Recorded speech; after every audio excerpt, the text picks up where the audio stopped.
ሰበር በአሜሪካ በየትኛውም ግዛት ለምትገኙ ሰዎች አዲስ ህግ ወጥቷል። የግሪን ካርድ፣ የሪል አይዲ እንዲሁም የመንጃ ፈቃድ ሆነ ማንኛውም የመታወቂያ ካርድ ላይ የአሜሪካ ዜጋ መሆናችንና አለመሆናችንን በቀላሉ ማሳወቅ የሚችል ምልክት በእያንዳንዱ ዶክመንታችን ላይ ማስቀመጥ የሚያስችል አዲስ ህግ ወጥቷል። Mixed reaction this evening to a new Florida law. It makes changes to your driver's license or state issued ID. ይህ ህግ እጅግ በጣም አስፈሪና ለእያንዳንዳችን ዋጋ የሚያስከፍል አዲስ ህግ ነው እያወጡ የሚገኙት።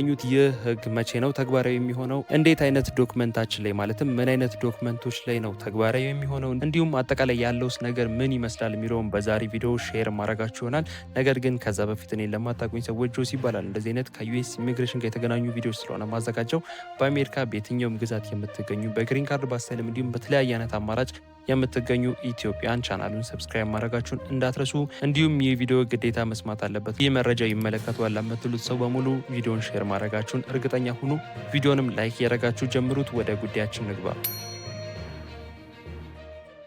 መግቢያ ላይ እንደነገርኳችሁ ዩኤስሲአይኤስ አዲስ ህግ አውጥቷል። አዲሱም ህግ አሁን ላይ በፍሎሪዳ ግዛት አስተዳደር በኩል የተፈረመ አዲስ ህግ ነው። በማንኛውም የመንጃ ፍቃድ ወይም የመታወቂያ ካርድ ላይ ግለሰቡ የአሜሪካ ዜጋ መሆን አለመሆኑን የሚገልጽ ምልክት እንዲኖር የሚደነግግ አዲስ ህግ ወጥቷል። አሁን ላይ በፍሎሪዳ ግዛት የወጣ ህግ ቢሆንም በሁሉም ግዛቶች ማለትም በሁሉም የአሜሪካ ግዛቶች ይህ ህግ እንደሚስፋፋ እየተነገረ ይገኛል። እንዲሁም ይህ ህግ ወይም ይህ አዲስ አሰራር ወደ ስራ የሚገባው በቅርቡ እንደሆነ ተገልጿል። እንዲሁም በአሁን ጊዜ መታወቂያ ያላችሁ ሰዎች ማለትም እንደነገርኳችሁ መንጃ ፈቃድ ያላችሁ ወይም ሪል አይዲ የምንለው ሆነ ማንኛውም በእጃችሁ የሚገኝ ካርድ ያላችሁ ወይም መታወቂያ ያላችሁ ሰዎች ጊዜው እስኪያልፍበት ድረስ ወይም ኤክስፓየርድ እስከሚያደርግ ድረስ ማደስ ወይም እንደ አዲስ ማውጣት አይጠበቅባችሁም። ነገር ግን ኤክስፓየርድ አድርጎ ወደ ዩኤስሲአይኤስም ሆነ ይህንን መታወቂያ ወደ ሰጣችሁ አካል ለማደስ በምትሄዱበት ጊዜ የአሜሪካ ዜግነት እንዳላችሁ ወይም እንደሌላችሁ የሚገልጽ ምልክት እንደሚቀመጥበት ተገልጿል። ካርዳችሁ ላይም የሚቀመጠው ምልክት ማለትም መንጃ ፈቃዳችሁ ላይ ወይም ሪል አይዲም ሆነ ማንኛውም የነገርኳችሁ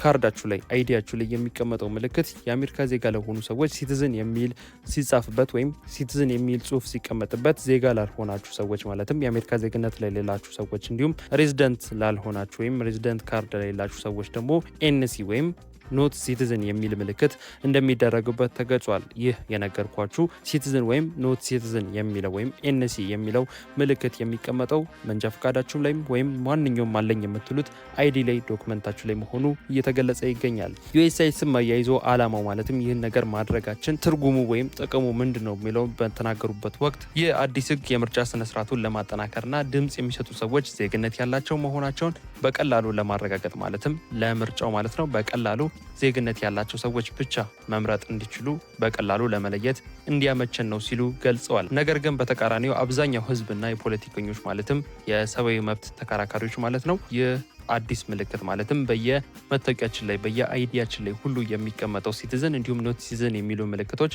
ለፖሊሶች ማለትም በመንገድ ላይ እንዲሁም በማንኛውም ቦታ በፖሊስ አካላት በትራፊክም ጭምር ማለት ነው በምንያዝበት ወቅት የሚደረግልን ትሪትመንት ማለትም ዜጋ ላልሆንን ሰዎች የሚደረግልን ትሪትመንት እንዲሁም አቀባበል እንዲሁም የህግ ማስከበር ሂደት የተለየ እንዲሆን ያደርገዋል። እንደፈለጉ ጥቃቶች እንዲደርስብን እንዲሁም ደግሞ እንድንበደል እንዲሁም መብታችን እንዲጣስ የሚያደርግ አሰራር ነው ሲሉ እየተከራከሩ ይገኛሉ።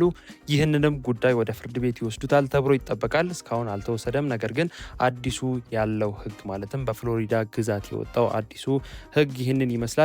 ይህም አዲሱ ህግ ወደ ሁሉም የአሜሪካ ግዛቶች ይሸጋገራል እንዲሁም ሙቭ ያደርጋል ተብሎ እየተጠበቀ ይገኛል። ለዛሬ ይዤላችሁ የመጣሁት መረጃ ይህን ይመስላል። አሪፍ ኢንፎርሜሽን በግልጽና በአጭር ሼር እንዳረኳችሁ ተስፋ አድርጋለሁ። ሀሳብ አስተያየት እንዲሁም ጥያቄያችሁን ስለዚህ ጉዳይ ምን ትላላችሁ? ምን አይነት ጉዳት ያስከትላል ብላችሁ ታስባላችሁ? ሀሳባችሁን ኮሜንት ላይ ጻፉልኝ። እንዲሁም መግቢያ ላይ እንደነገርኳችሁ ለዚህ ቻናል አዲስ የሆናችሁ ሰዎች እንደዚህ አይነት ከዩኤስ ኢሚግሬሽን ጋር የተገናኙ ቪዲዮዎች ስለሆነ ማዘጋጀው ቻናሉን ሰብስክራይብ ማድረጋችሁን እንዳትረሱ። ቪዲዮንም ላይክ ያደረጋችሁ እየወደዳችሁት እየተመቻችሁ እንደሆነ አሳውቁኝ። በቀጣይ በሌላ ቪዲዮ እንገናኛለን። መልካም ጊዜ